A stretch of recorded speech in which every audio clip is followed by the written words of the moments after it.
Have you ever wished you were prettier, stronger, taller, slimmer? What about wishing you were more confident, intellectual, or emotionally stable? By social standards, we all have our own imperfections, and some of these we can change, others we can't. In this video, I'll kind of talk about some of the things that I've learned along the way, some of the struggles that I've had, and hopefully you're able to take away a few things with it. My name is John. I'm a psychiatrist, and in my channel, I discuss topics related to mental health and help you lead a more fulfilling life. So when I was younger, I struggled with a lot of insecurities, and to this day, I still have some, but they've gotten a lot better.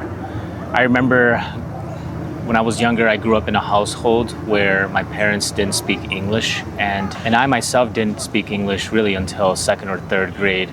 I was put into ELL, also known as English Language Learning, and often felt anxious and insecure when called upon by my peers and teachers. And it wasn't until I started reading more and talking more slowly with my classmates and teachers and some of my friends that I started becoming more confident in speaking. When I became a teenager, I struggled with having acne, and to this day I still have some acne scars. And I had a tendency to avoid social situations because I felt that it was better to avoid people than have them either notice or, even worse, comment on my blemishes on my face. I also struggled with my height, and being a shorter male, I always felt like I was at a disadvantage when it came to dating. I also found that it was harder to have the confidence to join sports because I always felt like I was undersized. It wasn't until I got into my 20s and now into my early 30s in which I started to grow into myself and became more confident. I spent a lot of time reading self-help books and doing my best to improve on the things that I could, including school, my achievements, some of my hobbies, so that I would feel more confident in my own skin. Over time, I started to realize that my imperfections actually made me a more connectable human being, and I was really able to find people that really accepted me for who I was. This in turn led for me to have a more happy and fulfilling life. So next, I just want to share some of the things that I've learned along the way, and hopefully some of these things can inspire you as well. I think the first thing to understand is that our flaws and imperfections are created by society and their expectations and their norms. Someone, a human being that's no smarter than you and I, decided that we had to be a certain way to belong. When you realize that the quality of traits and imperfections is all subjective in the end of the day, it will help you take all the pressure, or at least most of it, off of yourself, and this will help for you to be more at peace with yourself. Another point I want to highlight is that some people, just by nature, tend to fit more into society's mold compared to other people. I used to envy my peers that grew up with a fully supportive family. Maybe they were taller, more beautiful, or just in general more confident. But I also realized that these people tended to be people that I couldn't really connect with.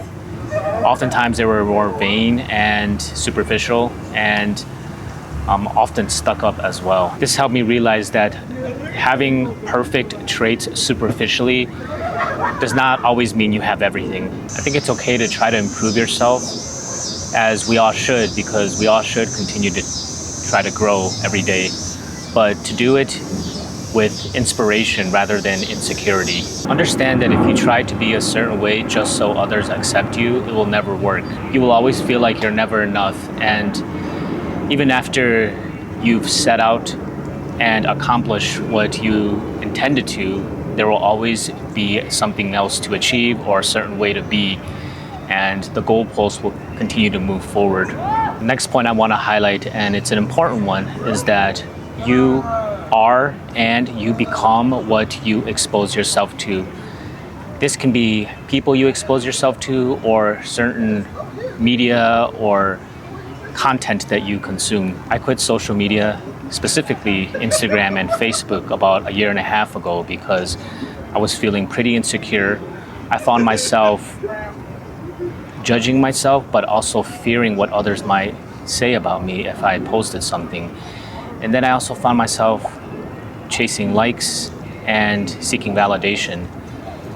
I found that after I stopped using these platforms, I became more at peace with myself and returned back to expressing myself and who I really am in a genuine and authentic way. The next point I want to highlight is that I think it's important to understand that your flaws or anyone else's imperfections is what makes them unique and interesting. And getting rid of these imperfections would possibly make somebody more bland and uniform and less interesting. Some of your flaws and imperfections might actually be a strength. For example, I grew up with a lot of trauma, and when I hear of how patients experience similar trauma, I'm able to use my experiences to empathize with these patients. I also draw on my experience in being a minority or not being able to speak English very well when I was a kid, or having imperfect skin, to my hair color, to my height. And I use all these experiences to connect with people in a deep and meaningful way. You've probably heard this before, but there are some things that you simply cannot change. And this pertains particularly to physical attributes.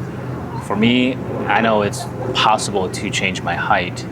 And so I think it's important to learn to embrace these characteristics, because they'll never go away, and you will spend your whole life in pain and suffering if you continue to fixate on them. The next point is that embracing your flaws actually attracts the right people into your life.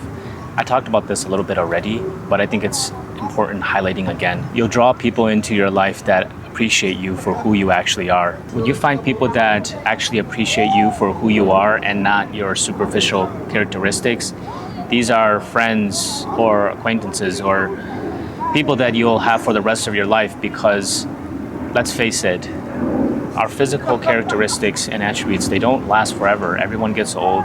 They start to have issues. We all start to have wrinkles, etc. And the thing is that our personality and our personal attributes that come from the inside don't change. And then the last point I want to make is that because everyone is so focused on themselves, they don't actually care all that much about you and your characteristics. They might notice certain things, but I think we often think that people are looking at us a lot more deeply than we think they are.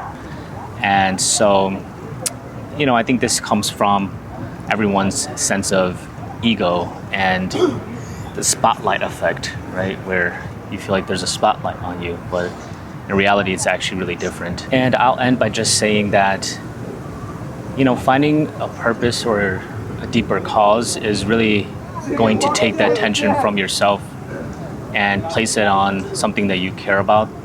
And when your attention is off of you, the pressure is also off of you, and you might not actually care as much about what's going on with you, and because you care about something and love something so much. So I hope you learned a few things from this video.